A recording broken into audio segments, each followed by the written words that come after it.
I need you frightened. Welcome to the chaos. This is Reflections of Horror. I'm Lisa. And I'm Kale, and this is episode 2, the Jennifer's Body episode. Yes! This is a newly kind of formed cult classic from 2009. Love it. And for our listeners who don't know, haven't seen it, Lisa, do you want to summarize this work of art? That is the perfect way to put it. Okay, so a summary that will not do it justice. You need to watch it. But essentially, Jennifer's Body is the story of two high school girls, Jennifer and Needy, which we can get into how wonderful that name is. Yeah. Needy's a little bit of a dork. Jennifer is a smoke show. And Jennifer wants to go to a concert to see an indie band, we'll say, and then happens to fall into a little bit of a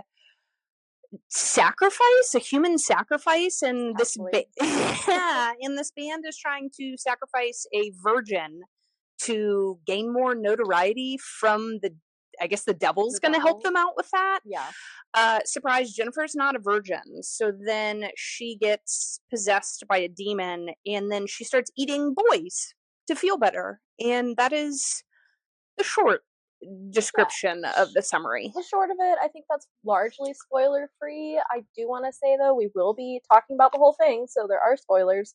So just an alert with that. I also quickly want to plug a website just for our people who are interested in content warnings, interested in kind of triggers before they walk into something. There is a website called Does the Dog Die? And that has a really good comprehensive list of content warnings, triggers. You can filter things. It does books and other media too. So recommend checking that out, especially coming into some heavier movies that we'll end up discussing. Have you utilized that before? I have. I've used it to check books at the store, just to be like people will be like, I'm interested in this, but I don't know what it is, and I don't know the contents of all the books, even though I'm the book wizard. I would argue she probably knows the contents of like 70 to 80% of our stock, but okay. Flatter me. But yeah, so I'll do that, and I'll check and be like, oh, well, it does have this, this, and this, and it's pretty helpful. Yeah. I just love to dive into horror and just let the traumas come up, and then I just let that rail me as they please. Me too. Yeah, me too. But I know for some people, it's like things can get there's like people will be really good with like one kind of particular thing that might be triggering, and then if something else comes up, it's like, actually, I can't handle that. On a similar note, like I love gore. I cannot handle eye gore. If anything is happening to an eyeball, I'm done. I can't look. I'll cover my eyes. Wait, that's hilarious. I was looking at that book today in the store. It's called like The Eyes Are the Best Part. I know. You probably picked that out and ordered it, didn't you? I did. I absolutely did. I put it right on the front table. And then another fun little thing involving eyes. I got contacts for my Halloween costume. Never put in contacts before in my life, and I'm trying to test them out, and I'm like holding my eye open, and it's like my eye, it refuses to be open. It closes every time, and I'm like, well, we'll see. We'll practice. That's hilarious. Halloween. I'm a contact wearer, man. I will jab my finger into my eye 12 times a day and have no issues. It's interesting. Yeah. It's like I can't. Like my eye just refuses. Yeah. All right. So back on track. Sorry. Back on track. Here we are. But I will also plug, so if you may or may not have noticed, so we're going to add that resource into the show notes. And in the show notes, we also list all of the references of media that we have within an episode. So as we ramble and we rant and we talk about movies and books and games and whatnot, we pull that list together for you and tell you where to find it. So make sure you check the show notes. Yes, absolutely. I was in charge of the summary, and then we just moved right along. I pulled a little blurb of the log line from Paramount Plus. Okay. So the log line essentially for a movie is like the sentence summary. Right. Basically the shit that all of us read on all of these streaming platforms.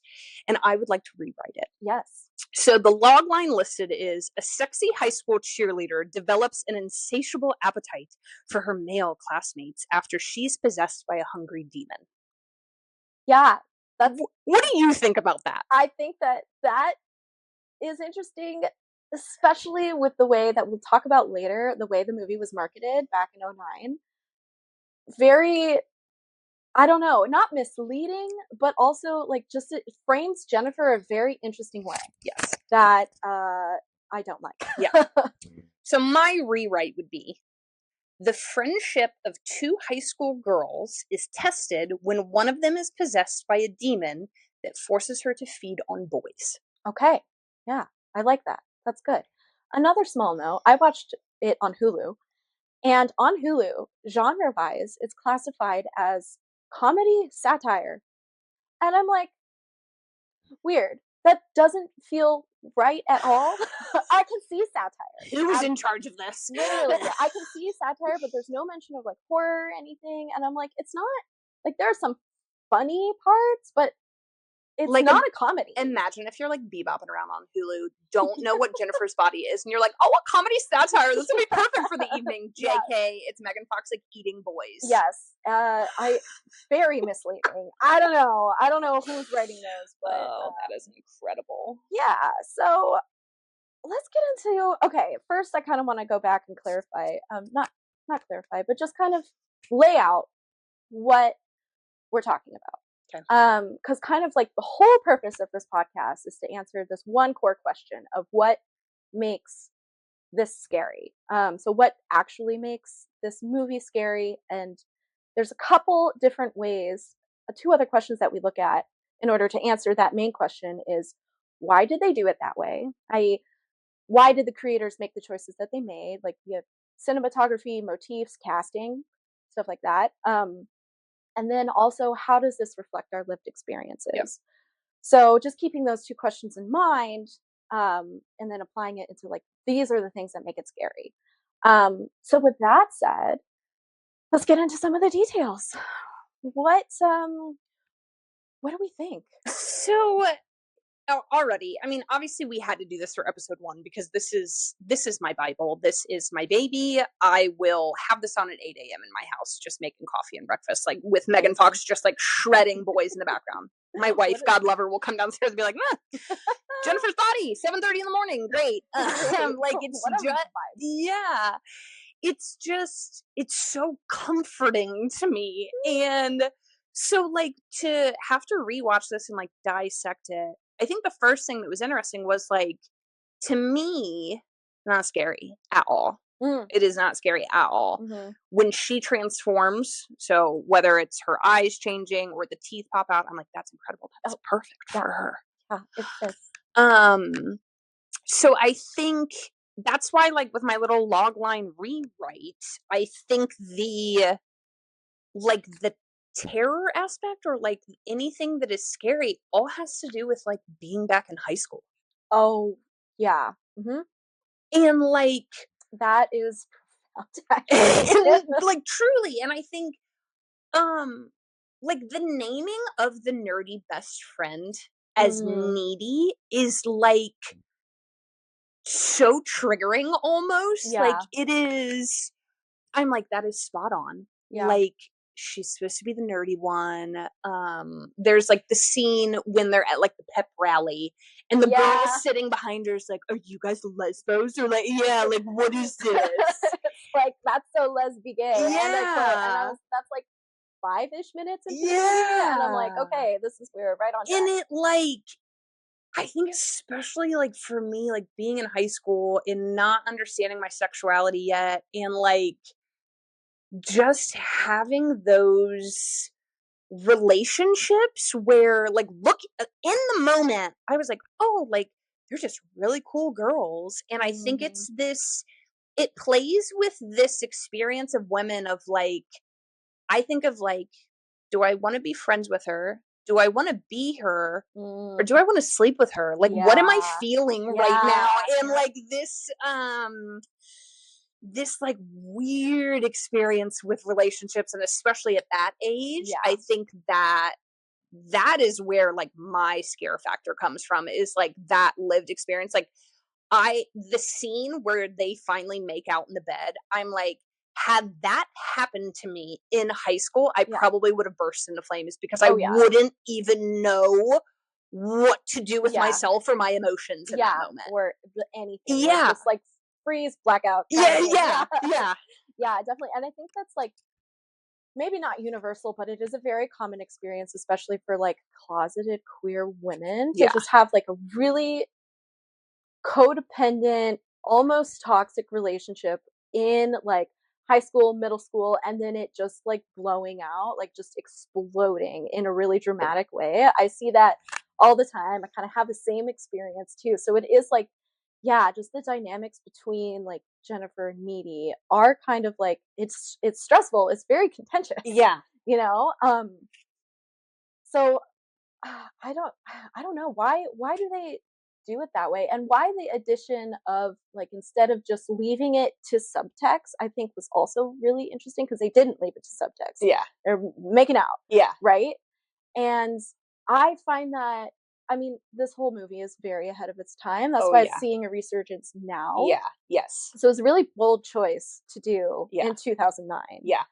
And I'm like, well, what was the purpose of them cultivating the relationship in that way? Yeah. I want to take this moment to kind of take us into left field and just brag about the women involved in this movie. Mm-hmm. So, Diablo Cody is the writer. Yes. Backstory on Diablo Cody: I finished her memoir. So she wrote a memoir. So first book, hot out of the gate, a memoir about her life as a stripper. Okay. Fantastic. I loved it. It was such a quick read. I was joking with you. I was like, if I can get through it in a week to 2 weeks before the podcast, like it is a quick read. Yeah. In her writing style, like, I want to be friends with her. Like, I think when people are like, if you could go to dinner with anybody, like, who would you choose? Yeah. I think she's on my list now. Oh, yeah. Because, like, her writing style, I'm obsessed with people who write in a way where it sounds like you're talking to me. Mm-hmm. I love that. I don't care that maybe it's not grammatically correct. Don't give a shit. There's a talent in that. Yeah, too, like, you know? you're telling me this story with like this pop of language and this description, like this descriptive vibe to it that is spot on. So she writes herself a memoir. First screenplay is Juno. Right. Yeah. Wins an Academy Award for Best Screenplay. Talk to me about writing your first fucking screenplay and winning an Academy Award. Are you kidding me? Are you kidding me? Yeah. And then she's like, I'm just going to go write Jennifer's Body. So that was like the progression of her writing and like getting into film and whatever. I guess I should say from my research, who knows, but from what I can tell, that was her path. And I'm just like, I think that, and she made Lisa Frankenstein, which we could probably rant about, that I think Lisa Frankenstein will be unfortunately, a bit of a similar experience in, I think, a decade down the road. Yeah. People are going to wake up to it and be like, oh, that was perfect. Yeah. That was perfect. Yeah. So I think her writing was impeccable. And I think that is part of why I think this movie is so genius, is it tiptoes this line of, if you don't get your cinematography right, if you do not get your lead actresses right, this quickly becomes a campy B horror movie that really belongs like in the bottom of Tubi that nobody watches. You know what I mean? Yeah. So she's writing. Karen Kusama is directing. Prior to this movie, Karen Kusama did Girl Fight, which is like a boxing flick. Okay. So I'm not quite sure how she got pulled in, but I think she did a great job. So, and then let's dive into the casting, because I saw in your notes that you clocked this too. Yes, I did. So Megan Fox, 2009, Megan Fox, 2 years prior, she had her breakout in Transformers, where she plays a high schooler. I think around the time she's like in her 20s, and like that fame like just exploded. So she was, at the time that this came out, she was like Hollywood's it girl. Yes. She was everything, and like considered a sex pot. And she had been in acting for a while before that. And I read this thing about her being cast as an extra, I think, in a Michael Bay film, and they wanted her in a bikini and stripper heels, and she was 15. Of course. So, Of course. yeah. So I think it was very. I think that, I mean, the casting is impeccable. I think it's impeccable that it was her during this time. Well, and it's her and Needy, Amanda Seyfried, Yes. I believe. Yep. Mean Girls. Yes. Had done Mean Girls prior to this. Oh yes. And then when did Mean Girls come out? That was like 2005, 2004. Okay. Yeah. So also, yeah, very like in this like known for these very like feminine kind of like just like hyper femme roles of like, and just very objectified by the media and by Hollywood. Like all of that. Whoever did the fucking casting for this movie, they just knew it was nailed perfect. it, knocked it out of the park. Because like, what made me think of it is the scene where Jennifer picks up Needy to go to the concert, and she looks at the boyfriend and goes, "Eat my ass, Chip. You're just lime green Jello." And I'm like, how do you deliver that line and make it funny and not just like absolutely ridiculous? How? Give her an Oscar. I don't care. Give her an Oscar. You hear it. Heard here on Reflections of Horror, Megan Fox deserves an Oscar for Jennifer's Body. I don't care. Yes. Some of her lines in this movie are sensational. Yeah, that was one of my favorite things. It was the lime green Jello line, and she had so many just like one-liners, one after the other, and she delivers them so perfectly that it's like, yeah, totally believable that you would say something as ridiculous as that. And like, even just the other day, I mean, I have probably watched this movie hundreds of times now. Yeah. When she takes the guy to the house to kill him, drops his pants and goes, "Nice hardware, Ace." And I was like fixing a plant on a shelf right next to the TV, and I was like, that's a fucking Ace Hardware joke. That is hilarious. It's so good. And I never noticed it before because they're like sprinkled in there for 90 minutes. It's perfect. It is. It is perfect. She's got other good lines too, like in the very beginning. So when they're in the bar scene, and they're going up to the Low Shoulder, which is the band. Yeah. She tells Needy, she's like, "They're just boys, just morsels. We have all the power." Yep. And then, she grabs Needy's tits, poor Needy. And I just thought, like, that, what good foreshadowing that was. Oh yeah. And that's why I think it's really interesting to think about, was she possessed, or is this just her finding some kind of power? But then you get into, like, there was a demon that did possess her. It's Jennifer's body. So we get into a lot of that stuff. It's like, how much of Jennifer was Jennifer throughout the film, right? Yeah. But yeah, they're just boys, just morsels. Just morsels. Ain't that the truth, man? Yeah.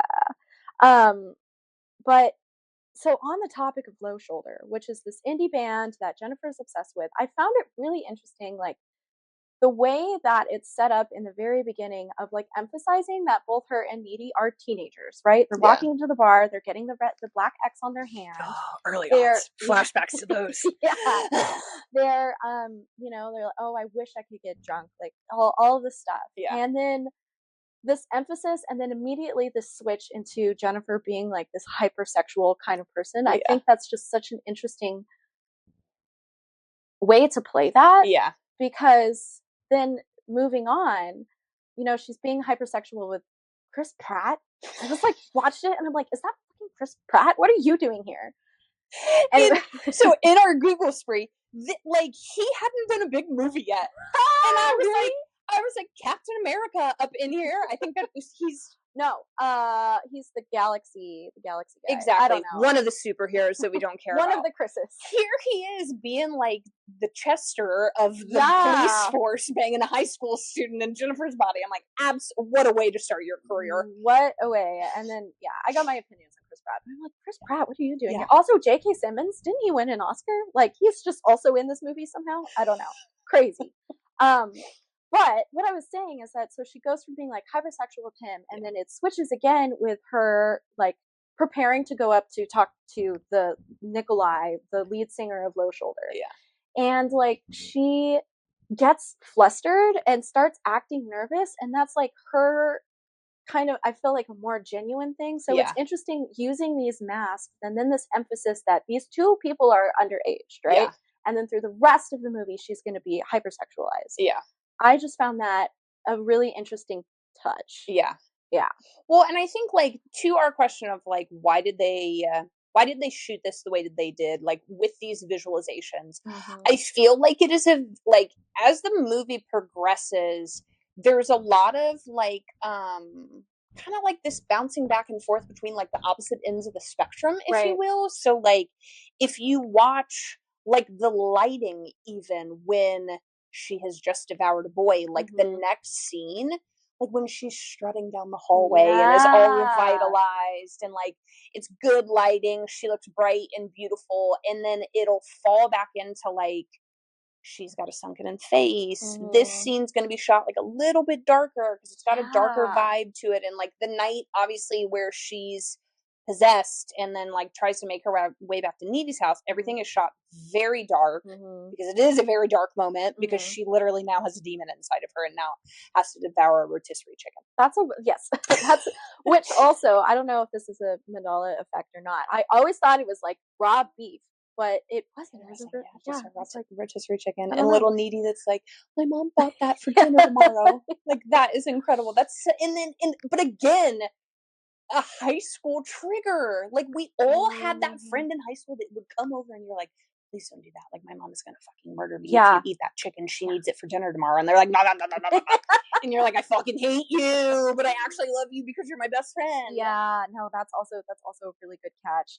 So the cinematography, and I also just want to say, like, off the bat, that, like, the soundtrack fucking rocks. I love the soundtrack. I also love the sticker toilet.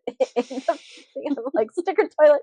I went with my first watch for recording. I, like, watched it and I was leaving notes to myself, and it was like, sticker toilet rules. Very punk, very cool. Something that I realized in watching this. So on Hulu, did you watch the theatrical version or the unrated version? I think it was the unrated version. Okay. But now I'm not sure. So I'll ask you this. What's the opening scene? The opening scene is Needy. It's Jennifer in her bedroom, and then a shadow outside her window. So then that's the theatrical version. Oh. And then this is where I got down another rabbit hole for this. So I own the unrated version. Okay. Of course. Naturally. And I was like, well, for this, like, maybe I should, like, revisit the theatrical cut and then, like, come back to the unrated and I can compare them. Yeah. Well, first of all, the opening scene is flip-flopped. So in the unrated, you start with Needy in the loony bin. Okay. And then the tracking shot to Jennifer's house and seeing Jennifer in the bed sunken in is your secondary scene. Whereas the theatrical cut, you start with the tracking shot towards the house with Jennifer, and then you get Needy. And then, okay. And so, and another thing I found really interesting is in the theatrical cut, you get the soundbite of "Hell is a Teenage Girl," which I think is, we can all agree is horrifically accurate and spot on. It's hell to be around them, and it's hell to be them. Yeah. And unless I somehow missed it, that's not in the unrated. They pulled that out for some reason. Interesting. Then I'm watching both, and I'm like, this just doesn't seem different. Yeah. Go to the Google sphere, obviously. Allegedly, the unrated version is no bloodier, no gorier. And I ended up on a website called, like, moviecensorship.com that broke down all the scenes. They essentially just changed some of how, like, the scenes are cut. It's like 4 seconds here, 10 seconds there. And I found that so interesting. That is interesting. I wonder, was it just for, like, theatrical time? Because there was a time in culture where movies were not 3 hours long. Only a 5-minute difference. Huh. 102 minutes versus 107. I was like, I never clocked this before. I didn't either. And it's funny because in my rewatch, I was watching it and I'm like, I don't remember the beginning or the ending scenes at all. Yeah. At all. Yeah. So I remember, like, the core chunk of the movie, and then I'm like, and then we're getting into the asylum, and I'm like, Oh, yeah, okay. Yeah, that makes sense. And then the very end where, like, Needy's off on her own needy adventures. Yeah.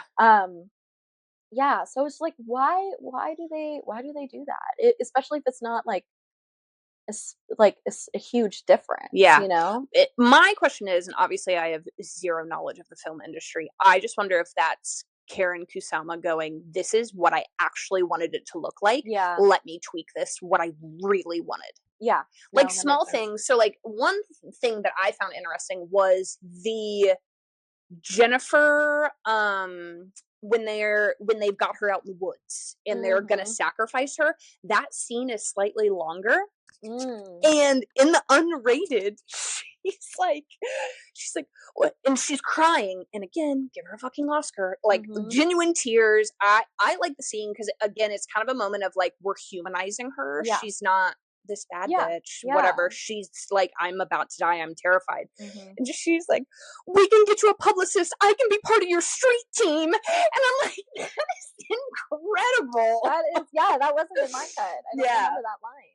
So it's just little changes. And like I think like the fire scene in the bar is slightly longer. You get to see a little bit more chaos like around the bar. Yeah. But Which brings me, okay, a couple points. In the scene when she's being sacrificed, I found it really interesting and really poignant to show that this was not directed by a man. And that you don't see, when she's being stabbed, you don't see her being stabbed. Like, you don't see the knife in her. Yep. Which I feel like if this had been directed by a man, there'd be a lot of differences, but I think that would be the primary difference. You would see the knife go into her. Yes. And then I was reading this Billboard article. I was doing like research after watching Kale doing all of our research for us. And Megan Fox was talking about that scene, and when she's screaming as she's being stabbed, she is like, that's like a real scream. Like she's actually screaming because she's like dealing with this like feeling of being dehumanized and devalued, and like that's like a visceral reaction to that.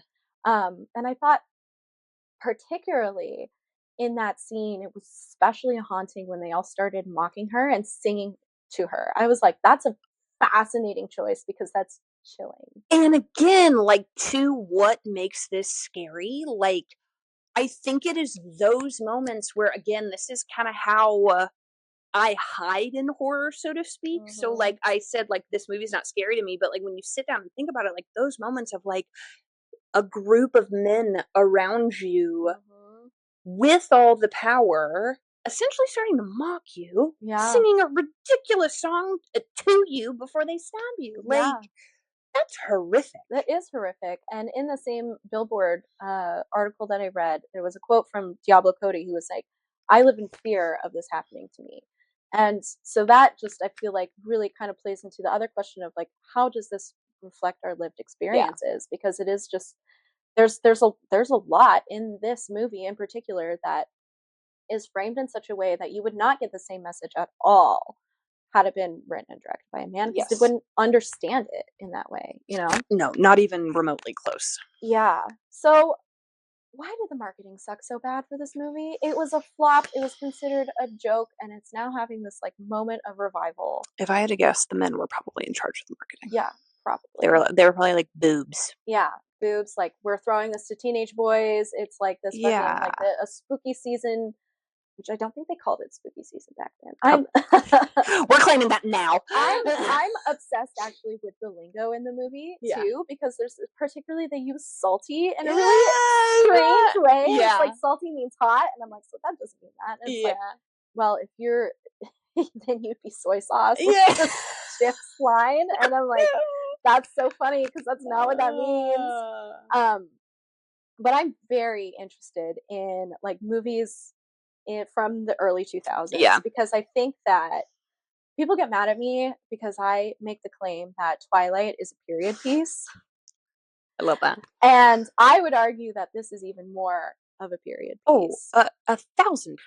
And I find like the 2010s, like before smartphones, to be a really interesting time to reflect on, because I feel like the way stories are told now, it's made more difficult if you have a smartphone, right? Yeah. There's just certain things that won't work and won't make sense because the audience are going to be sitting there, well, Where's the phone? Just Google it. Yeah, know? yeah. And I find that really interesting because I think it really affects the movies that are being produced now. I see a lot of movies that are set before cell phones. Yeah. A lot of movies that like don't really make sense or are using social media and cell phones in a way that real people don't use. Yes, yeah.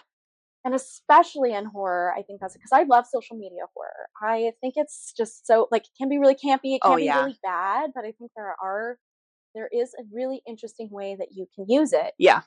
Because it is kind of horrifying. Yeah. Like just the idea of social media and stuff. I still think that right now we have got a birth of a new subgenre. Like AI and social media in the horror genre is becoming its own subgenre. Oh yeah. Because there's just so much going on. Yeah. Quick movie drop for that actually. There's a movie called Cam on Netflix, I believe, and it is about a cam girl, and it is a horror movie of her identity being stolen. So you get into kind of like AI and I think I've seen the blurb about it. I haven't seen it. Yes, that might be one we have to put down on the list because it's excellent and it is freaky. But just an aside there. I'm gonna keep us on this aside and we'll go into left field. I finally watched Subservience where Megan Fox plays the AI. Oh, you guys. So, Subservience movie dropped in 2024. Megan Fox is an AI like robot essentially, where there's this company that is like shelling out these robots to be helpers around the house. Mm-hmm. It was such a good time. Again, she's so good in the part. She's got straight black hair. Mm-hmm. She nailed the robot like head tilt. Her nails are still like pointed out, well done. So I'm like, it's a little bit of the human vibe. Yeah. Yeah, it goes sideways so quick and it's so much fun. But my complaint is, and I was cackling. So Megan Fox's like horror career is basically Jennifer's Body. She did a movie called Till Death. Okay. It's a little Gerald's Game-esque. Okay. Abusive husband. They end up in a cabin. I'll say something happens, and then she is handcuffed. I'll say to something, and is kind of stranded and has to figure her way out. I could take it or leave it. I obviously bought it because I stand Megan Fox and I will watch and consume anything that she does, especially in horror. Yes. And then the director of that movie is the director of Subservience. So I think there's our connection for casting. Okay. That makes sense. But it is directed by a man. Ergo, there's a scene where like the kid's trying to get like candy off the top shelf, falls, glass shatters everywhere. She catches the kid because she's a super duper robot. But like there's glass in her leg, and the husband awkwardly is like, or the dad, whatever, is like, "Oh, are you gonna be okay?" And she's like, "Yeah, I'll clean it up." He checks on her later, opens the bathroom. Megan Fox is an AI robot, is in like a bombshell white lingerie set to the point where I just cackled. I was like, what are we doing? What? She's an AI robot, like the undercut, so you can see a little bit of the bottom of the boob. Yeah. Very like lacy up the leg, and I was like, what are we doing? It's a robot. So again, but it was one of those moments where I'm like, this is created by a man, and like the part of the plot line is like the husband then sleeps with the robot. I'm like, of course we have to sleep with the robot because it's Megan Fox, and that's just a titillating concept for any man in America. Stupid. It's anyway, like, but it was silly. It was a fun time. You should still watch it. Okay, I definitely will. Okay, I'll put it on the list. Sorry, back on the road again. Back to Jennifer's Body, which is good because I was about to go on another tangent about another movie, but we can put a pause. We'll be here all evening. Yeah, exactly. Spiraling down the rabbit hole. Let's jump into a little bit more on like how this reflects like lived experiences, because I think that there's a lot to it. Before we dive into this, can I ask one question about to backpedal to why they shot it the way they did? Yes. Why do you think? Because this is, if I could remake Jennifer's Body right now, probably the one change I would make. I would love to witness her rip the boys apart. Oh, absolutely. So all of the boys she kills, it's a cut scene basically. Why do you think they did that? because I would love to see them rip limb by limb, live action. That's a really good question, actually, because it is rated R. Yeah. It's not rated PG-13, so it's not a ratings thing. Yeah. I wonder if it has anything to do with, like, the way that also, like, with the stabbing scene, it cut away from that too. Yeah. And then, when she's killing the boy in the abandoned house, and you see the shadow silhouette, and that's a really cool effect. Yes. That was a really, really good effect. And good music playing at that point. Oh, absolutely. Like I said, the soundtrack, fire. Yeah. I don't know why they did it that way. Yeah. Because I wonder if it's just to leave it to your imagination kind of thing. Yeah. Or like an allegory. I don't really have a good answer. I like to dumb it down so far is I hope it was just like a budgetary issue. Yeah. You know what I mean? That's a good. And that's why I'm like, I need someone current to pick this up with a really big budget. Yes. And like, I just want to see those teeth eating organs, man. Eating organs. Yeah, just shred them in the middle of the forest. I'm here for it. No, I agree, because they make these descriptions of, like, you know, the football player looks like mincemeat when Chip is getting like the thing. Yeah. So they had a $16 million budget. So it couldn't have been budget. It couldn't have been budget, because that's a huge budget. In 2009, I feel like that's a lot. Yeah, I feel like that has to be a lot. Yeah, I don't know. Maybe it is just kind of keeping it in line of, like, well, we don't want to show, well, maybe it's a titillation thing, right? Yeah. We're so, like, focused on, like, Jennifer and Jennifer's body and, like, all this stuff. Oh, true. And then maybe it's a metaphor. I don't know. I feel like I'm spinning my wheels, but no, but like that is such a good point though, to like how we perceive horror in relation to like what we think or our lived experience is. Like, it could have been Karen Kusama being like, I don't want to like maybe get us into this situation where she could be sexualized in this moment, where I'm like, she's a girl, I want to see her eating the boys, like, let me see a live action. But like, I guess that could be it, because I think they really did tiptoe this line, and I think that was interesting for me, like watching Subservience, where like she's super sexualized, they've got her in lingerie even as a robot, and then I was like, well, with Jennifer's body, like, yeah, she was like in some short shorts, but like at no point was it really like, ooh, here's her body, take a look. Yeah. I mean, even in the scene where she's walking down the hallway, it doesn't. I just like thinking about it. I would have to go back and do another rewatch. That they didn't do the like camera pan. Kill me now. Yes. So I'd have to go back and rewatch, but I bet you that there's not that. It's hilarious you talk about that scene though. Can I draw a parallel between that scene and my lived experience? Yes, please do. So I went to a Catholic school, and I remember in high school having a moment. So we wore the jumpers, skirt attached to the little thingies that go over the shoulder. So like after school, it was like, take the jumpers off, unbutton the polos, like da-da-da-da. And I will never forget my freshman year. I was like around some other girls, and it was after school, and I swear to God, time slowed, and I was like, is this a movie? Is this a movie? Is this life? Slow motion? Thanks for sending me to a Catholic school. This is great. Like, so I think like in high school you have those moments where like you just catch someone else and you're like, wow, what? Yeah, like just like it's like system overload. Yeah, like, you're still trying to make sense of this. 100 sense of like what's going on, 100%. and then you're just like blindsided. Yeah. No, that's a good parallel. Yeah, but that's a good shout on how Jennifer's shot, because like I don't have any. I can't think of any scenes where it's like that. And we see it in so many movies. It's so like many movies. The only one you get is in the forest when she's acting like she's gonna have sex with a guy, and she does unzip, and you get like probably like a half a second of cleavage. Yeah, and then it's like, oh wait, yes, and I'm like, okay, yeah. Well, it's funny because I watched this weekend. I watched two other like kind of thriller movies from the same era. The Stepfather and Disturbia. Both directed by men.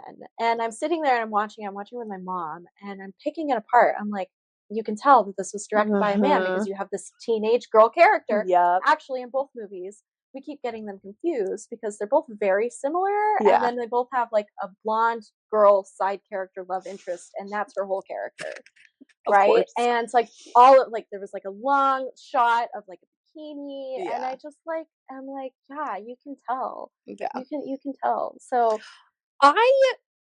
let's dive into the best scene in the movie, maybe arguably the kissing scene Oh, where yes. shit goes down in the bedroom. I found it very interesting for several reasons. Mhm. One, I like that it's a close up on the lips because Mhm. you get less of an opportunity to sexualize the moment. Like Yeah. for me, I think it really painted the tension between them Mhm. better. And I would have loved to be a fly on the wall when I assume Karen Kusama coached them through Mhm. how she wants this to look on Yeah. film, because you see a little bit of hesitation from one side and a little bit of Yeah. hesitation and then full commitment. So what did you think about how that scene was shot? I think what kind of did it for me was the tongue. I feel like the tongue did feel a little bit like, okay, it felt a little tiny bit porny, but like in the way that you are describing, because yeah, with it being such a close up, it is just really focused on that tension instead of like where their hands are and like less kind of blatant sexualization of that. I think you're right. Yeah. I think maybe I need to reconsider my thing, because I did see it and I'm like, oh, it just kind of looks, Yeah. it just looks corny. But again, I think it goes back to everybody's perception, and I think it's just how we consume these things and how you feel about it. And again, this isn't going to be for everybody, and I think everybody's entitled to those opinions, and that's okay. Mm-hmm. I also love how quickly that moment gets cut off. Oh yeah. So Oh, then, immediately. yeah, And then it's not really addressed afterwards. yeah, It's not. but as it often is as a high schooler. Yeah. Some Yeah. awkward shit has happened between me and a friend. Mm-hmm. We're just We're not not even, gonna we're not talk going about to touch that because neither one of us have the emotional competency to actually discuss it. this. Mm-hmm. That's so poignant actually, because like then it kind of culminates into this like blowout. This like Yeah. literally very violent blowout. Yeah. And like we never talked about it again. Yeah. And then they're not friends anymore Yeah. after that. So it's or like towards the end of the movie. So that, yeah, I think that's a very good like metaphor. I don't like to speculate on people, but like if Diablo Cody and Karen Kusama, if are they queer? We'll just say married to a man, so we don't know where she's at on the spectrum. Yeah, interesting though. Because like being able to really kind of drill down in those like deep, awkward, intense, like same-sex friendships that can like boil into something else. Yeah. I don't know. I think it's really well done. Yeah. In that respect. So it could be bi. Yeah, could be. Well, Megan Fox is. Yeah. Which again, to the casting. Yeah. Genuine casting. We love that. Both ways. Yeah. Oh God, what an epic line. I thought you only killed boys. I go both ways. Love it. Love it so much. I just feel like we're on a roll, and I just want to go I feel like we're moving relatively well chronologically through the film, which I'm proud of us for that. Me too. As we have veered off into left and right field several times. Mm-hmm. Let's talk about the finals. Well, not the final scene, the pool scene, we'll say. Yes, the pool scene. So I have, prior to the pool scene, because I'm gonna throw a wrench in your plans. There's the scene where she is swimming in the lake.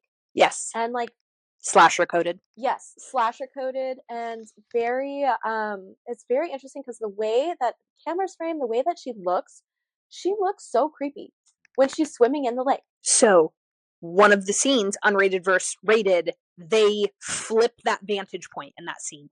Huh. So in the one you watched, is it from behind her? Yeah, it goes in from behind her and then it comes back around in front of her. I believe in the unrated, it is more, you get more of the front. Yeah.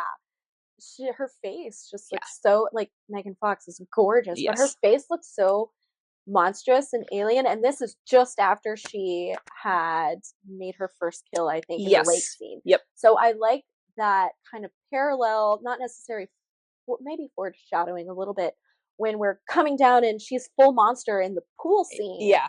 I just thought that was a good kind of connection to me. Yeah. Yes. Very good point. Yes. So the presence of the water. Yeah, presence, which I feel like is always pretty significant. I just can't always figure out why. Yeah, I honestly didn't clock that, but that's a very good point. Yeah. But yeah, so that whole scene is great. We got good one-liners. We have their fights, and cinematic brilliance for me. Truly, like absolutely incredible. Even just so you've got. So obviously, one, I'm like, where are we? I love the fact, how did we end up at this abandoned pool with a super overgrown that's clearly miles out of the city because Needy had to run for forever to get there to save the boy. I love that. One, I love when Needy gets there. The way she gets through the window is kind of dorky because she falls and tumbles. Yeah. Two, when she initially walks in and you see Jennifer and boyfriend's name's Chip. You at first glance you could think they're making out. The way they've posed them. And then it's no, she's actually ripping his carotid artery out. Yeah. And just Needy diving into the pool and in a feminine rage of I'm gonna fucking kill this bitch. Yeah. I am so sick of her. Yeah. It's that point. And I think every woman has had a long-term friendship where you get to this point where you're I can't fucking do this anymore. You are toxic for my life. Yeah. You have got to go. Yep. Yeah. That very, very lived experience. Oh, yes. And then, just when Jennifer starts levitating in the line of it's not even that impressive. She's just hovering. Or oh, it's she can fly. It's she's just hovering. Yeah. It's not that impressive. I'm that is so real to be to being a woman. Yeah. Trying to do something and somebody just being that's honestly not even that impressive. What are you talking about? Torn down by another woman. Yeah. Too, in the presence of a man, I think is really interesting. Yeah. But the dialogue between them before she gets stabbed is incredible to me because it again to is this scary whatever I can remember having those types of interactions in high school and those interactions cut so fucking deep when you are that age trying to figure your life out. Yeah. Absolutely. Basically you're not relevant anymore. Yeah. Yeah, that does cut, especially when it's so much of Jennifer's persona is in how other people perceive her. Yeah. That's a deep cut. And it's also, that rejection, right? Yeah. And I think that is coming back to Jennifer is very insecure. She's afraid of rejection. She keeps Needy, her nerdy friend, around who can't reject her. Yeah. And she gets nervous and bubbly when she goes up to the low shoulder guys in the beginning of the movie because it's that insecurity and fear of rejection coming out. I think it's very humanizing. Yes, 100%. And I think that was really one of the main moments in the movie where you can clock this experience of hurt women create hurt women. Mm-hmm. Yeah, absolutely. And I think a little bit if I actually had a thought of how would this be different if it was a book? And I think in a book, you could get a little bit more of Jennifer's backstory. Yeah. What does her house look like? Right. Is her dad around? Is her mom around? Yeah, well, her mom comes in at the very end of the movie. So there is a mom, but it is a good question about the dad, and you don't get a lot of her backstory or her history or her anything what has made her the way she is, except for she's always had Needy around, right? So they're it's a very foil character situation. Because I think that's part of it too is, I guess we didn't touch on this. So bad summarizer. So they have been friends since basically the sandbox. That's the thing, is you get the flashbacks to these two itty bitty girls in a sandbox. So it's like, okay, they've clearly been friends since what, 4, 5, 6? Yeah, something like that. And like, I think that would be the plus of having this in a book, is like, how did we go from being two of really the same tiny girls in a sandbox that were best friends that grew up together to this high school experience nearly in 2 different universes as the popular cheerleader and the nerdy girl. The nerdy girl. Yeah, I think that would definitely be room to kind of add more layers, humanize. I'm also thinking of another book that does exist. That is not. It's Jennifer's Body Coded. Okay, it's called. You have my attention. It's called A Touch of Jen.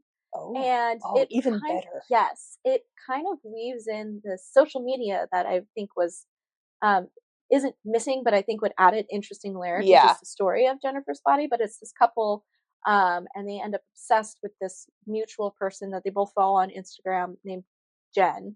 Okay. And they go on vacation together, and then it gets into this weird kind of relationship where the man is really obsessed, but he has a partner, and all the characters are just terrible people. we love terrible characters. Yes, I love characters that I hate. Yeah. And then it just evolves into this like really interesting, weird cosmic horror. So definitely recommend that one. That was a fun read, but it is interesting because I'm thinking it to the Jen in that book was perceived through the lens of the characters who were telling the story, right? So still she's like this very shallow Instagram character. Yeah.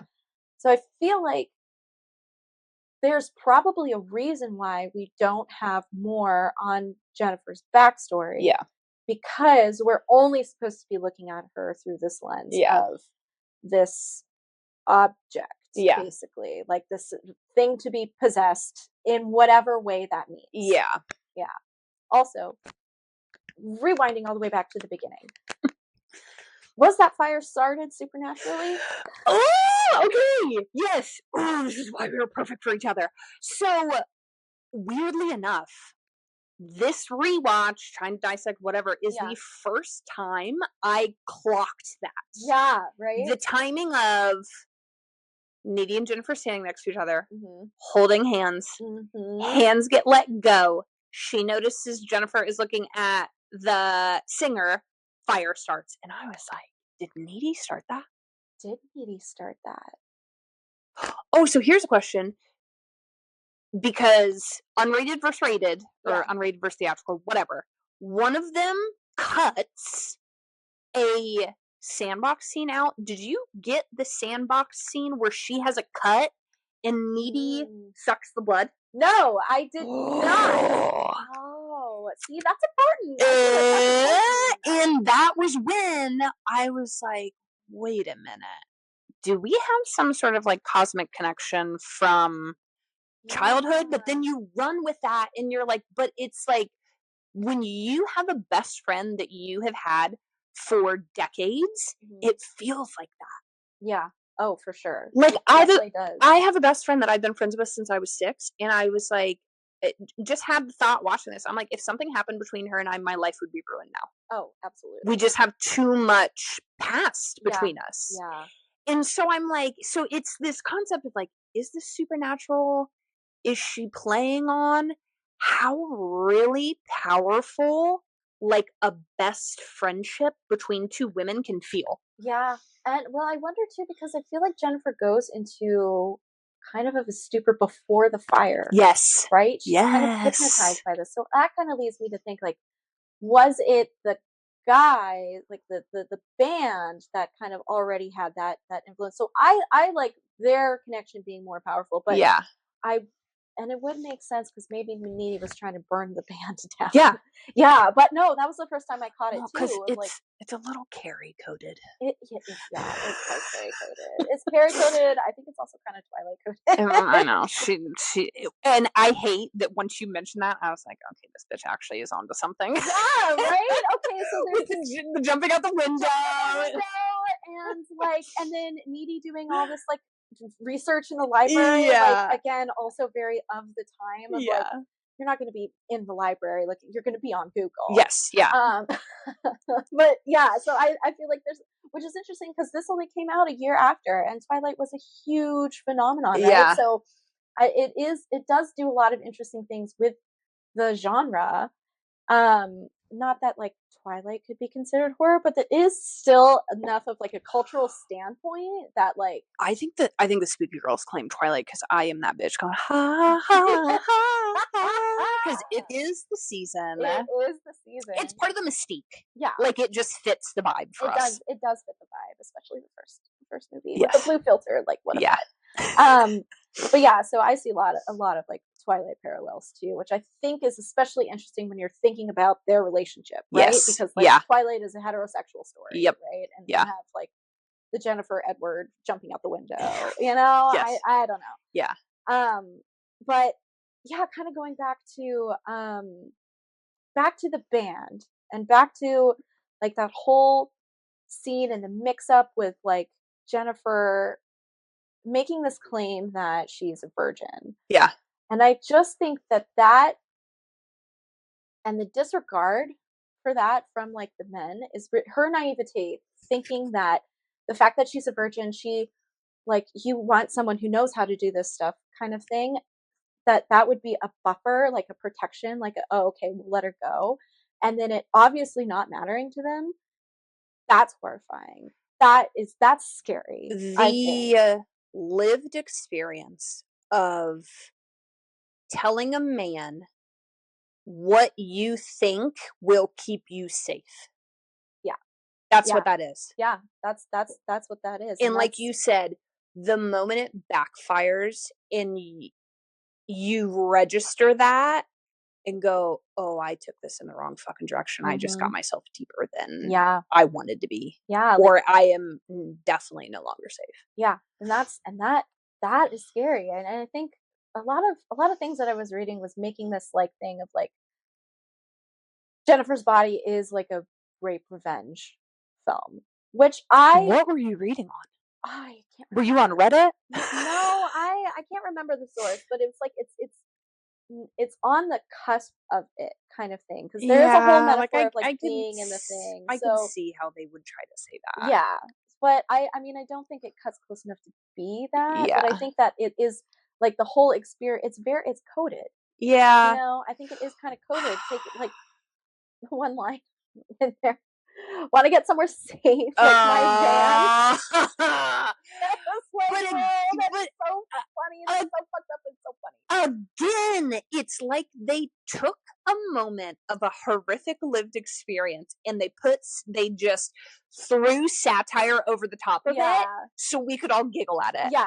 Oh, absolutely. And I think that you kind of need that because it's so like it's like no, don't get in the fucking van. Right? Do you want to know what that moment is? That's when you're at the bar, your best friend can't even stand up, and a guy goes, "Well, why don't we just go back to my place? I'm only a couple blocks away." And your drunk ass best friend goes, "Oh my god, yeah!" And you're thinking, "How am I going to get us both home safe?" Wrangle you. Yeah, absolutely. And even I also found it interesting in that scene with we should get to my van where it's safe. He hands her a drink. Yeah. Oh, yeah. And I'm going, don't fucking drink that. Yeah. Something is in there. Yeah. Yeah. And they're so scummy. And also, quick aside about Low Shoulder, they give very, early 2000s indie rock scene, like kind of right before the cultural transition kind of moved into like things like more electronic, more like dubstep, like Panic at the Disco was so big. I was listening to Fall Out Boy the other day and I was like, oh man, what a time to be alive. Those were the good days. And I was making this like connection between 30 Seconds to Mars because Jared Leto is my arch nemesis, my worst enemy. I hate him so much. Say more. Keep going. I don't want to get like murked, but all of a sudden we get banned on YouTube immediately. Jared Leto's people have found us. They're sending cease and desist letters, right? But it is interesting because like I saw that, I immediately thought of 30 Seconds to Mars, and, like his whole look and like the kill video and Jared Leto has a cult. He is an actual cult leader. Jesus. So I don't know. I just had to make that line there because I just think that. Well, I was reading in the Billboard article too, is that it is kind of based on the creators' experiences in being fangirls and groupies of like rock bands and witnessing like the way that those groups will take advantage of like their young women fans. Yeah. I believe it. Another like just a very well done thing. Yeah. The one other thing that I want to mention that is going to be a theme, I think, in like moving forward of just noticing is when a woman character's distress is completely disregarded. I know where this is going. Yeah. Yes. By like any character. You know, you see it a couple of times in this movie. Yeah.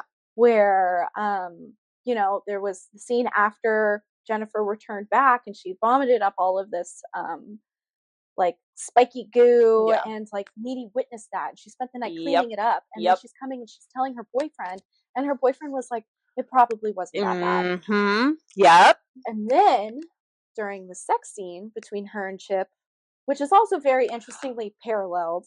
Before we dive into this, even after she vomits the goo and the next day at school, even Jennifer's like, it's not that big of a deal. I don't even know what you're talking about. And again, like, triggered. We've all been there. Yeah. Hey, I'm really worried about you. It's not even that big of a deal. Yeah. What are you talking about? Gaslighting them and then making them feel bad for caring and being distressed about this behavior, you know? It's interesting. Yeah. But yes, let's dive into the parallel sex scenes. Okay. Yeah. So it's Needy and Chip are in bed and first time, I think. Yeah, right? their first time. And and then Jennifer, meanwhile, is in this abandoned house ripping up this little goth boy from school. And the way that it's shot in just this parallel between both of them being intimate and then Needy starts having this weird connection moment. Again, are we supernatural? Yeah. Where is this supernatural thing? And she's like maybe hallucinating Jennifer crouching there over the body of one of her previous victims. Yeah. And while she's having sex with her boyfriend. And having a vision of like blood dripping out of the ceiling. Yes. So just the way that that's shot, I think is so interesting. And then no, go ahead. I have to dive further into this just in case people haven't seen it. Right. One, so again, cinematically, Jennifer and Goth Boy are in a dark, rundown house, only lit by candles, very dark lighting, and then you've got just the two dinguses, basically. Lights are on. I love the shot where we're coming up his feet, so you see his stupid boy feet like hanging over the back of the bed. Wearing socks? I don't think so. That would have made it even worse. But so, and then like we're progressing, whatever, and then when she starts to have this vision, she's freaking out, but he thinks she's orgasming. And he like, and again, like the cuts of his face where he's like, yeah, like you can tell he's like, oh, I'm doing a great job. Yeah. And again, I'm not a gold star lesbian. I've slept with men. Like just those moments in bed with a man where they're like, I'm doing a great job. And the woman's like, I am in a different universe right now. And that, I mean, she seemed obviously distressed. Yes. Me, right. And then he boils it back down. He's like, oh, am I too big? And I busted up laughing because, like, so stupid. He is so stupid. He's so stupid, and I don't think he necessarily deserved to die. But he wasn't. He kind of sucked. Like Chip sucked. Chip he was did just suck. Like very like baseline kind of like mediocre high school boyfriend. Yeah, but I think like again, I love that. To me, like he doesn't really serve a point. No. And he's a plot device. Exactly. Yeah. We discussed this last time. And, like, I think that's proven by, at no point is Needy like, why did you make out with my best friend? Because him and Jennifer make out in the park or whatever. Yeah. doesn't really care. It's always Jennifer and Needy. Like, Yeah. that is the conflict. That is the interaction. That is the relationship we're all worried about. Yeah, and even I think that Jennifer and Chip's relationship is also very interesting because it's very contentious because they don't really have a lot of scenes together, but every single time it's like, stop stealing my girlfriend. The only thing I can think of is eat my ass, Chip. You're so jealous you're lime green jello. Yeah, but no, I would agree with that. Like, it's very much this, and again though, to like thinking about just like living life and being in a relationship and having friends and whatnot, like it, we all have that best friend that like when they call or they show up, like, sorry, gotta go. Like, my wife knows that yeah. she knows who my tribe is. Like, if somebody, like, I will up and leave and have to go somewhere to help them. Oh yeah. And I think it just paints the type of picture of like the type of fucking boyfriend he is. And he's like, stop stealing my girlfriend. Yeah, like, instead of just being supportive and being like, oh, you should go to the show because they're gonna try to sacrifice her because they think she's a virgin. Instead, another one of my favorite lines, he's like, I can see your front butt. Like, and that's what? the first thing I think he said. It might be his first line in the movie. His first line, and it's just like, well, yeah, that's a very good job of like depicting a fucking teenage boy. You know, nailed it. Great job. Nailed it. Went on a rant. I think back to the pool scene. I just think so. I love the interaction between the two of them. I think again though, like, I think that interaction and some of like the quirky lines they have, if you do not deliver those lines appropriately, like, it's just massively cheesy. Yes. But they nailed playing high school girls. Like, absolutely. the anger pent up in that interaction. And then we still need to talk about the final death scene when Needy shows up in her bedroom window. Yes. Very very intimate, you know.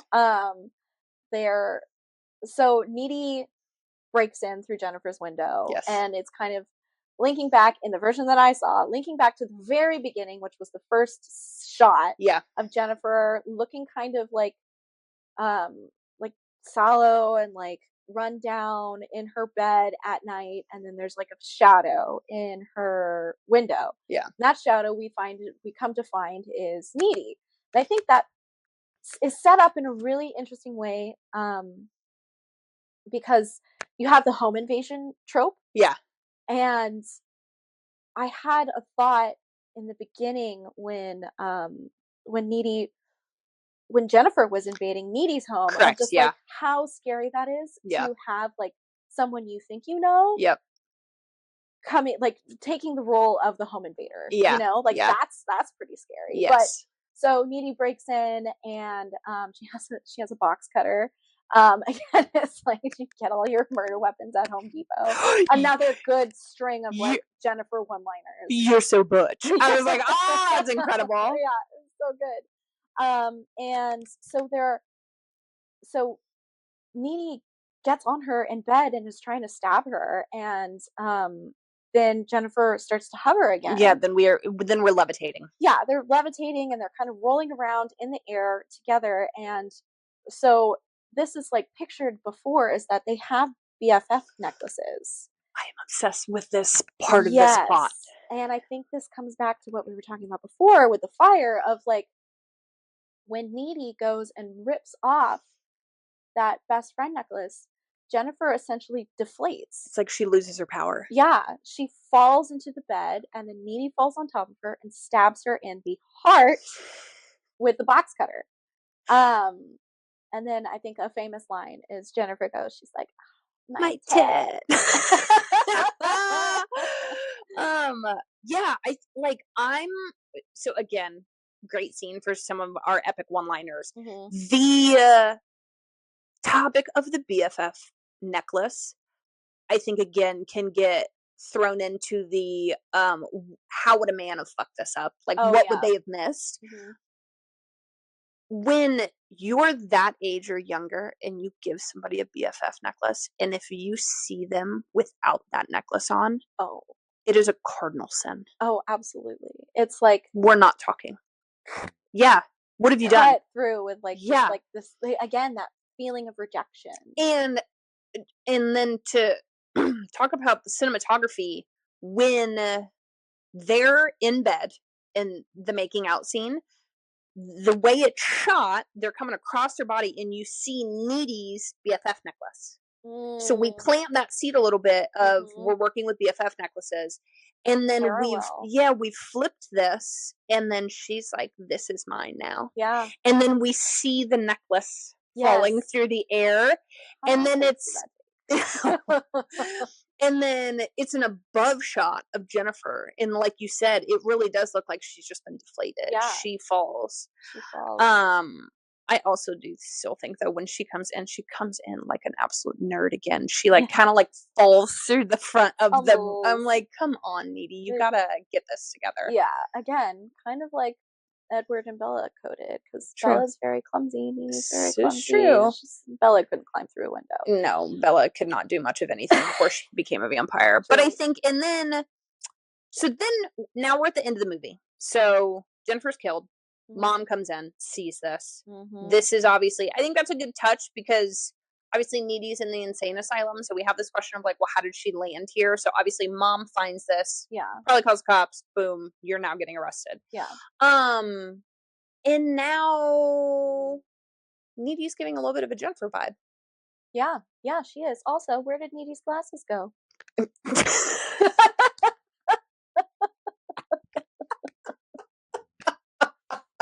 Just saying.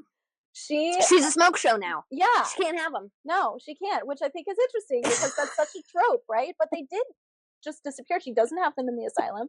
She doesn't have them during prom. I love that. So I did clock that she doesn't have them during prom. Yeah. Yeah. Yeah. And it was like, so I'm trying to remember when the last time, like, where was that hard shift? That's a good question. Because I think there's so much emphasis put on the glasses, and especially like just like the motif of like the nerd with the glasses. Take the glasses off. Oh, now the nerd is hot. Yeah. I think that's intentional. Probably. They do so much in this movie that is so. I know, so many things. Pick. Oh yeah. So I think, and it's interesting that she chose to put that clip at the front of the movie to start us out of Needy in the loony bin. Yeah, I think it is very interesting. And she's a completely different woman. Talking about being a kicker, and kicks homegirl in the face, in the chest, and sends her across the room. Like, she's a different animal. Yeah. And she talks about all of her fans that read her letters. Yeah. So it's a little Jennifer coded of I'm a big deal. Yeah. I'm a really big deal. And it's like that attention. Yeah. And is it like the trauma that changed her, or the attention that changed her, all of it together? And let's talk about the ending in the credits. So I guess this is a question. Was this in your version? I am not sure. So she levitates to get out of the insane asylum. But as the credits roll, she shows up to Low Shoulders Hotel and kills them all. Okay, so that wasn't in my version, because in my version, she walks through. Utter distraught for the YouTube and the Spotify. If you're not watching, I am distraught right now that that's missing in one of the versions. So she walks through the fence, and she's walking along. Yes. And she is hitchhiking. Yes. And finds the knife in the river. Yep. And then she gets in a car with like an old man. Yeah. And I think that's where it ended for me, unless I missed a post-credit scene. So, and then this is where I struggle with streaming. Yeah. Because I still hold true that depending on what fucking platform you're on or what version you have, some of this stuff gets screwed up. Like, and it does. I mean, not to sound like we're part of the podcasting crew, but like I've heard this discussed on other podcasts when they cover a movie and one of the hosts will be like, oh, my version didn't have that. What are you talking about? And I think especially for the credit rolls is because so many of our streaming services are like, here's what's playing next. And we'll either hit you with a trailer or just play the next thing in the next 30 seconds because we all have 3 brain cells and can't make it through too much time watching one thing. Watching one thing. So she gets in the car to hitchhike, and the guy's like, "Where are you headed?" And she's like, "Oh, I'm following this band across the country." Mm-hmm. And then, so the credits are rolling, and you're getting like flashes of the band, and it's Douche Magoosh, the lead singer, and they're clearly in a hotel, and they're partying with girls and whatever. And then, and I love the presentation of it's like it's flashes, so it's not a cut. Okay. It's like kind of like a little Texas Chainsaw Massacre of like the and then you're like getting a flash of something. Yeah. So you see the band, whatever, and then you're seeing flashes of blood on the wall and blood on the carpet and a body and whatnot. And then the last scene is Needy. It's security footage from the hotel hallway. And it is Needy walking down the hallway as a gaggle of girls run towards the band room. That's so good. And they do that moment of like, just in case you're an idiot and don't realize who this is, they even zoom the camera in so you make sure you know it's Needy. Yeah. She's got a hood up and then she just walks off. Phenomenal. I'm so mad because I know I have not seen that scene. That's wild. That's so weird. Because literally, even in my notes, I was like, what an incredible ending. Yeah, that is an amazing ending. I think that's so much more interesting than where I think it ended in my brain, where she finds a knife, gets in with a hitchhiker, and then I was like, this is giving like Teeth vibes. So, yeah, and it was just that, no, because it brings it full circle. Yeah. And it's like, I like that avenging. I love vengeance. And then, but then I got thinking, is she doing this to get revenge for Jennifer? Or is she doing this because really this band ruined her life? That's true. It did, and drove her crazy. Yeah. Because that song just kept playing and kept playing. Yeah, I feel like it could probably be both. But I was like, this could go both ways here. Consider me a writer. Hey, Diablo Cody, besties. But yeah, it definitely could go either way. Yeah, because just their relationship was just so interesting, and so because there was just so much love there. I feel like, but it's that love that it's like once you're out of it. Yeah. And then Needy has changed with her own like kind of reputation and power and all the letters that she's getting. So, and this is what I love is it's like, obviously we're here for Jennifer's body, but like the transformation of Needy throughout this movie is a ride. It is. It's great. And talk about character development, truly, where it is such that experience of like, I mean, I was that fucking kid in high school. I was a dork. I stayed to myself. I did my soccer. I did my studies, and that was that. That was it. That was that. Yeah. And it is such this transformation through life, and like it's a little bit of this like, as shit happens to you, you can only take so much, and it's gonna harden you up a little bit, and it's gonna create something else out of you. Yeah. I love that she busted herself out of there. Oh, me too. Because I'm just going to put it out into the universe. Like, we could do a Jennifer's Body, too. That's what I was thinking. I was like, this is definitely set up for sequel vibes. Yeah. Now, walking out of the fence. Granted, could we call the sequel Jennifer's Body, too? Because Jennifer's not there anymore. No. It would have to be something else. Yeah. It would have to be some kind of reference to Jennifer's Body. Would love if they called it Needy's Body. Needy's Body, because I think any Jennifer's Body fan would be like, "Oh my god, it's Needy's turn!" Yeah. Where I feel like that's almost like too much of like a parent, like an evident, like, oh, this is a sequel thing. Because I feel like a centering more of Needy as a character. I don't know. See, titles are not my strong suit. You chose our titles, so I'm gonna argue with you on that one. Sometimes they are. I would love them. Oh God, a second would be so good. It would be so good. It would be so good. And you know what? I think they wouldn't both be on board with it. I don't know. Amanda's pretty big now. Yeah. I feel like Megan Fox would definitely come back for it. Oh yeah, she would. Like But like, what would her role be? You know, I think it would hallucination. It would be like a flashback hallucination type shit. That would be fun. A little bit like Lestat with our boy in Interview with the Vampire. So it would be a little bit of a vision thing. I just don't. I guess I don't really know where you would take the plot though. I would really have to think about that. Yeah. We'll do some brainstorming. We'll push it. We'll call Diablo But Cody to up. me, yeah, Diablo. Just hit us up. You know where to find us on YouTube. I don't know. I think you could really take it and run with it and make it like a monster flick. Like it turn it into a full blown creature feature. Where I love a creature. Yeah, where you would have to have some sort of inciting moment. And then I think you just make it a gore fest again. Just give me a woman ripping men limb by limb. That's all I want. I just want to watch women committing murder. I'm sorry. I'm just going to admit it here. Supporting women's rights and their wrongs. Well, usually the last question is, did you like it? And I think it's very clear that we're both big Jennifer's Bodies fans. So, to this question, though, here's where I can toss this in.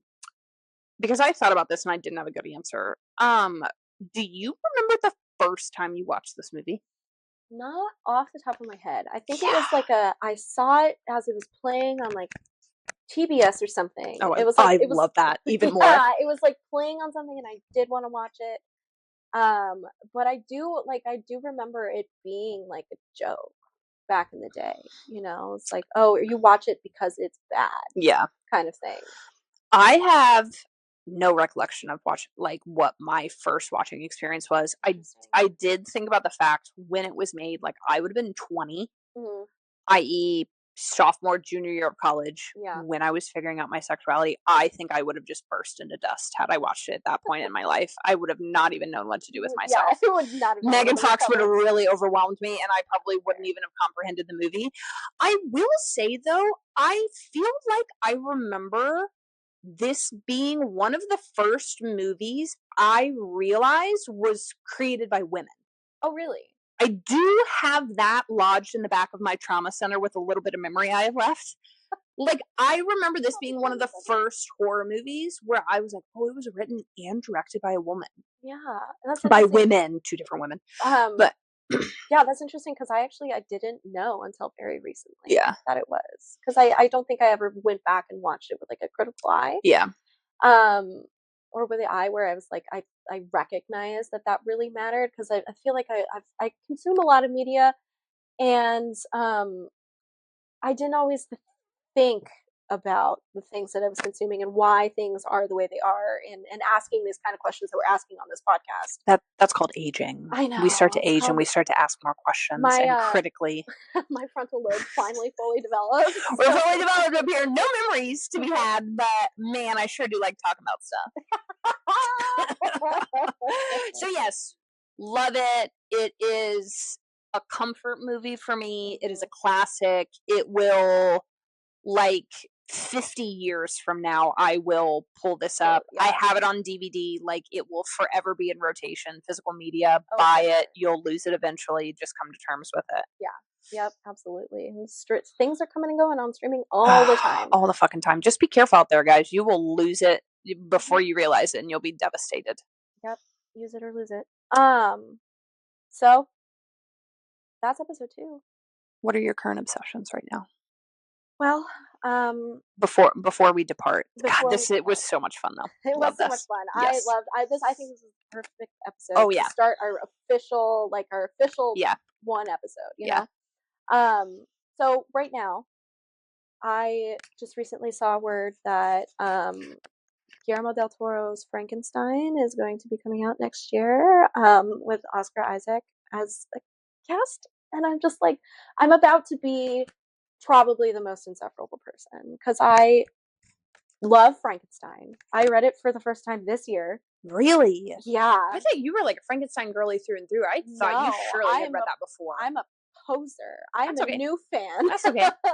But I read it for a book club and I really, really love it. Okay. And then I've started collecting like Frankenstein editions and I'm just trying to trying to do all the Frankenstein media that I can. So Yeah. I'm just really looking forward to this rendition because, like, I just love Oscar Isaac so much. Yeah. He's going to be great. And I think it's going to be gay. I hope it's going to be gay because you know what? The book is gay. Interesting. It's so gay because I've read essays. You know, those queer theorists are always making their theories. Yeah. Of, like, Victor Frankenstein's fear of the creature is a metaphor for, like, a fear of, like, homosexuality.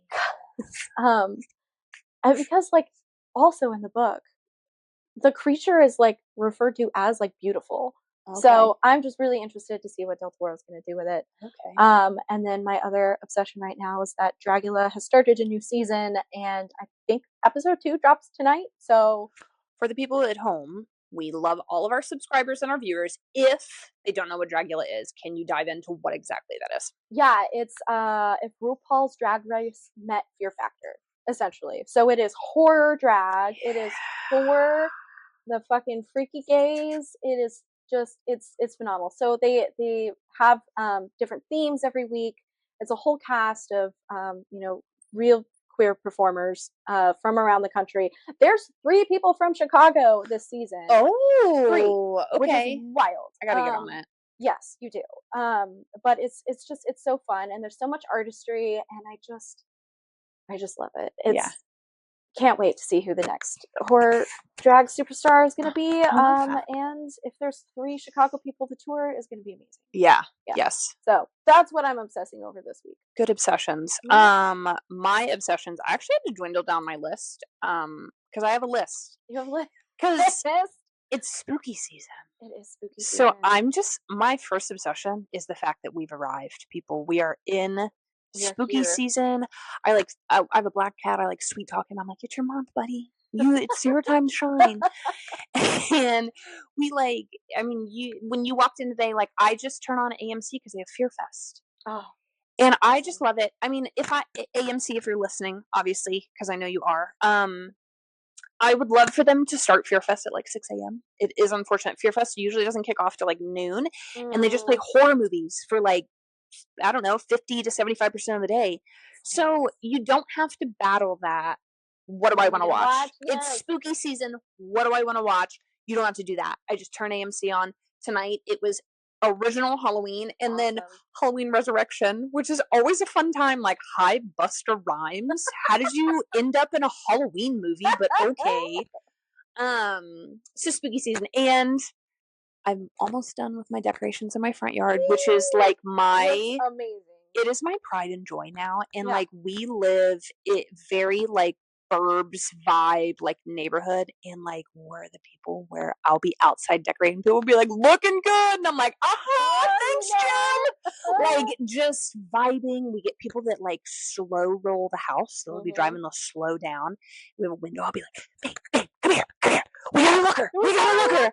Like, oh god, it just brings me so much joy. You are that house. Yes. And I love that. And I never knew that was going to be my trajectory in life, but this is my season, and I love being that house, and it brings me just more joy than I could have ever fathomed. So the queen of Halloween.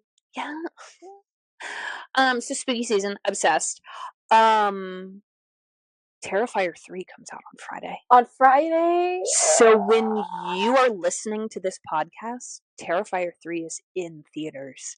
Oh, it's in theaters. It will be in theaters by the time this drops. Are we gonna go see it? Yes, I already plan to put it in the group chat. Okay, fantastic. Because our work is awesome enough that in our Discord server, I'll just pop in and be like, "Who wants to go see this scary movie at 5:30 at this theater?" And at least 5 to 6 people always say yes. So yes, I will be organizing a group for Terrifier. I can't wait. I cannot wait. I'm a little afraid. Every time I watch it, I'm like, just the grimace face emoji for 50% of it. It's just like the vibe is what it should be doing. Yeah. Like, I'm excited because this is my first opportunity to see a Terrifier movie in theaters. Because I discovered the first 2 when they were just on streaming. I don't even know, did the first 2 even hit theaters? Probably not. Sure. I am just so excited for Art the Clown. Allegedly, like, we get some answers as far as, like, connections to the family, maybe, and things. Yeah. Allegedly, everybody starts rumors online. Who knows? But that's the vibe that's going. Is there's a little bit more of a story behind it. I watched the trailer. I think he gives a nod to Black Christmas. Oh, which we're gonna cover Black Christmas 2019 because directed by a woman. But like Black Christmas, some people argue is the OG slasher because I think it was technically before Texas Chainsaw, like just barely. Okay. So people claim it's the original slasher because there's a shot. One, I'm assuming Sienna's at college because we see a sorority house in the background. We know it's Christmas time because Art the Clown's dressed up like Santa Claus. There's a scene where he is in a rocking chair in an attic, which Black Christmas, attic, bag overhead. I'm gonna lose my shit. I'm so excited. I'm so excited. I am so excited. And I love that it came out like early October. Yeah. Because then you can like it's like runtime, you know? Exactly. So yeah, very excited for Terrifier 3. So I willed it down to those top 2. Yeah, well, those are good top 2s. Yeah. Excellent. What are we doing next episode? We are doing Run, Sweetheart, Run, which I believe was mentioned in the first episode. Yeah, I mention it any chance that I fucking get to mention a movie. Yes, I'm very excited. It is my fucking Roman Empire. I will say that now. Okay. Because I still just love the fact that, again, to what we were talking about, like, consuming media and being able to clock, like, this was made by a man. Yeah. And we will cover the moment where I was like, oh, this had to be created by a woman. Mm-hmm. And, like, I think it dropped last year. I think it's only, like, a year old. It is the first movie, I would say, dare I say, in the last decade that gave me something original that I had not seen before in a horror movie. So I'm absolutely obsessed with it. I love that. So it is, unfortunately, it's an Amazon Prime original. Yeah. So we'll put details online, but I think the only place you can watch it is Amazon Prime, which I have an issue with because I really want it on DVD. Right, that's the worst of those only streaming ones. It's like, I need a copy of this. My brother's a physical media head, and I'm gonna put it on his to-do list for Christmas because if anybody can find it, I think my brother will be able to find it because he is in the depths of group chats and things and finding copies of things where I'm like, how did you get this? But I just don't think it is. But I don't think it is because it's Amazon Prime original. Yeah. But like, make a DVD and sell it on Amazon. Yeah. Jeff Bezos, I'll give you my money. That's how much I love this movie. Yeah. But that's my blurb. So that is what we will cover next week. Mm-hmm. Amazon Prime. We also created an Instagram. We did. We created an Instagram. It is Reflections of Horror Podcast. And plan to post like kind of updates on what is coming. So to give everybody a chance to watch it for the podcast in case you're worried about spoilers and want to know what the hell we're talking about. Yeah. But yeah, so give us a follow on there and yeah. I'm just gonna give a heartfelt thank you and I'm gonna hope that I don't cry. But thanks for listening. Thank you so much. The people in our fucking lives have been so sweet and like crazy supportive. It really is. Like we've been having like a fucking moment for like a week since we dropped that first episode. Really though, because it's just amazing the amount of people who have like supported it and like actually like genuinely have like listened. It's very heartwarming and it just shows like we have some cool people in our lives. And I feel like we made this podcast for that reason and then it started happening and we both started freaking out. Yeah, is essentially how it played out because like I rounded the corner at work and Jordan was telling Nina about it and it was not even a conversation that I was in and I was like, someone's like genuinely trying to explain our podcast to someone else. Yeah. They're both our friends and are in our circle, but like just the fact that you guys are taking time to listen. Yeah, I appreciate you. I even had a friend in Texas telling his parents about this and I'm just like, this is crazy. I had a friend from my last job that was like, she's a big crystal girly. She was like, I'm sitting by my altar just for like manifesting spooky season. I'm listening to your Spotify, and it's so cool to listen to my friend on Spotify. And I just hadn't fathomed any of this. And we love you guys, and thank you for coming back and giving us all the love. We will see you next time for Run Sweetheart Run. Thank you. Bye bye.